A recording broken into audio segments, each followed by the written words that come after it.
Hello coders. तो पहुंच गए 19th day of 30 days 30 DSA problems and आज हमें मिली है remove nth node from end of list. बहुत ही अब सिंपल अप्रोच और सॉल्यूशन है इसके। एक बार प्रॉब्लम स्टेटमेंट पढ़ के बता देता हूँ हमें क्या करना है। Given the head of a linked list, remove the nth node from the end of the list and return its head. तो हमें एक मिलेगी लिंक्ड लिस्ट का हेड मिलेगा। जैसे ये लिस्ट है वन से वन की अगली नोड है टू की अगली थ्री की अगली फोर एंड देन उसकी अगली फाइव। तो हमें एक तो मिलेगी हमें हेड मिलेगा। हेड पॉइंटर हमारा यहाँ पर वन पर टारगेट कर रहा होगा।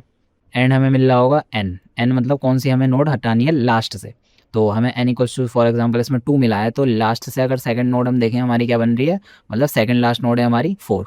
तो हमें इस नोड को रिमूव करना है अपनी लिंक्ड लिस्ट में से एंड देन जो रिजल्टेंट लिंक्ड लिस्ट बनेगी उसका हेड हमें रिटर्न करना है। मतलब वापस से हम वन रिटर्न करेंगे, लेकिन हमारा वो वन से कनेक्ट होना चाहिए टू से कनेक्ट होना चाहिए थ्री एंड थ्री से कनेक्ट होना चाहिए सीधा फाइव। उसमें फोर इंक्लूड नहीं होना चाहिए क्योंकि हमने उसको रिमूव कर दिया।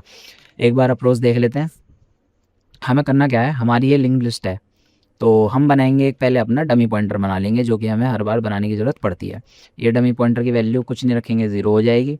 अब ये डमी पॉइंटर हमारा इस पे हम दो अपने वेरिएबल रखेंगे। पहला तो एक ये मतलब डमी पॉइंटर भी होगा और ये हमारा रिजल्टेंट पॉइंटर भी होगा। और हमें जो क्वेश्चन में से मिला है, प्रॉब्लम में से, ये हमें मिला है हेड पॉइंटर। हेड पॉइंटर हमें मिलेगा यहाँ पर। तो हम क्या करेंगे, हमें अपना डमी पॉइंटर हेड से उतना पीछे रखना है जितनी हमें नोड रिमूव करनी है। तो सबसे पहले हम अपने हेड पॉइंटर को उतने आइट्रेशंस आगे ले जाएंगे जितनी हमें एन नोड मिली है या जितना हमें एन मिला है। तो फॉर एग्जांपल एन हमें मिला है इस वाले में टू मिला है, तो हम अपने हेड पॉइंटर को दो नोड आगे ले जाएंगे। तो हमारा हेड पॉइंटर यहाँ पे आ गया। अब हमें क्या करना है, अब हमारा डमी पॉइंटर और हेड पॉइंटर जो है वो दोनों एक साथ मूव करेंगे। डमी भी एक नोड आगे जाएगा, हेड भी एक नोड आगे जाएगा और ये आइट्रेशन चलेगी जब तक हमारा हेड जो है नल नहीं हो जाता है, जब तक हमारे हेड में से जब तक हमारा हेड नल नहीं हो जाता। तो इसको हमें चलाएंगे, एक बार चलेगा, दूसरी बार चलेगा। अभी भी हमारे डमी और हेड में नोड हैं। अब हमारा डमी में तो नोड है लेकिन हेड के पास हमारी कोई नोड नहीं है। तो यहाँ पर से अब हमको क्या करना है कि हमारा जो डमी डॉट नेक्स्ट होगा, डमी डॉट नेक्स्ट से तो हमें ये नोड मिल जाएगी और डॉट नेक्स्ट से हमें ये फाइव वाली नोड मिल जाएगी। तो हम क्या करेंगे, डमी डॉट नेक्स्ट को रिप्लेस कर देंगे फाइव से। इसको हम रिप्लेस कर देंगे फाइव से, यहाँ हमारा फाइव आ जाएगा और फोर हमारा डिलीट हो जाएगा और ये बन जाएगी नोड ऐसे। और हमने जो शुरुआत में अपनी रिजल्टेंट नोड बनाई थी ये ऑब्वियसली कनेक्ट रहेगी इससे।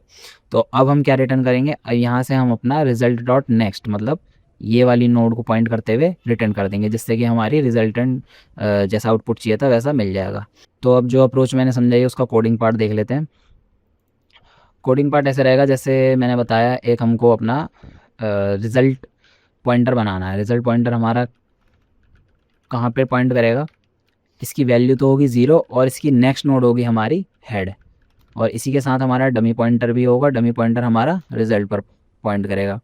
तो हमें अपना फॉर लूप चलाना है कब तक, हमें क्योंकि अपना हेड बढ़ाना है पहले डमी से उतने पॉइंटर आगे जितने हमें एन मिली है। तो हम आई लेस देन एन एंड अपना आई प्लस प्लस।